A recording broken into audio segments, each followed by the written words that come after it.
जीवन बन गया है और जिसने अपने जीवन को कविता बना लिया है वही कवि है। सुप्रभात सभी को, सम्मानीय प्राचार्य महोदय, शिक्षकगण और मेरे प्यारे दोस्तों।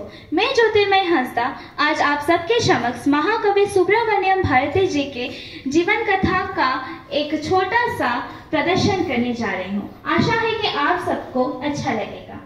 सुब्रमण्यम भारती जी एक तमिल कवि थे। उन्होंने महाकवि भारतीय के नाम से भी जाना जाता था। उनकी कविताओं में भारत के लिए राष्ट्रभक्ति कूट-कूट कर भरी हुई है। वह एक कवि होने के साथ साथ भारतीय स्वतंत्रता संग्राम में शामिल सेनानी, समाज सुधारक, पत्रकार तथा उत्तर भारत व दक्षिण भारत के एकता सेतु के से समान थे।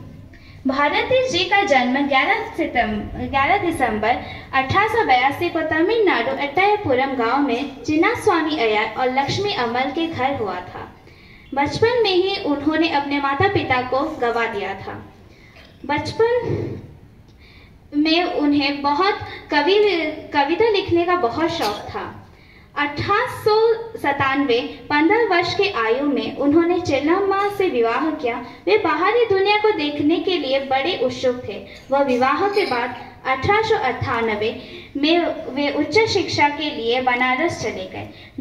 बनारस प्रवास के अवधि में उनका हिंदू अध्यात्म व राष्ट्र प्रेम आंदोलन में पूरी तरह से साक्षात्कार हुआ। सन 1900 तक वे भारत के राष्ट्र आंदोलन में पूरी तरह जुट चुके थे और उन्होंने पूरी भारत में होने वाली कांग्रेस सभाओं में भाग लेना आरंभ कर दिया था। भारती जी 1901 के दौरान अट्टायापुरम लौट गए और अट्टायापुरम के राजा के दरबारी कवि के रूप में तथा 1904 में तमिल शिक्षक के रूप में भी कार्य किया।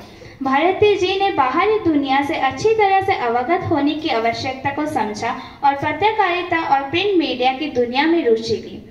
उन्होंने वैदिक साहित्य का अध्ययन भी शुरू किया। उन्होंने वैदिक भजनों, पतंजलि के योग सूत्र और भगवद गीता तमिल भाषा में अनुवाद भी किया। उन्होंने भारतीय राष्ट्रवाद, प्रकृति, तमिल भाषा की महिमा और प्रमुख स्वतंत्रता सेनानियों की स्तुति जैसी विविध विषयों पर कविता लिखी है। उन्होंने महिलाओं की मुक्ति के लिए बाल विवाह के खिलाफ लड़ाई लड़ी, जाति व्यवस्था का कड़ा विरोध किया। उनकी कविताएं 1949 में भारत में एक पहली राष्ट्रीयकृत की गई।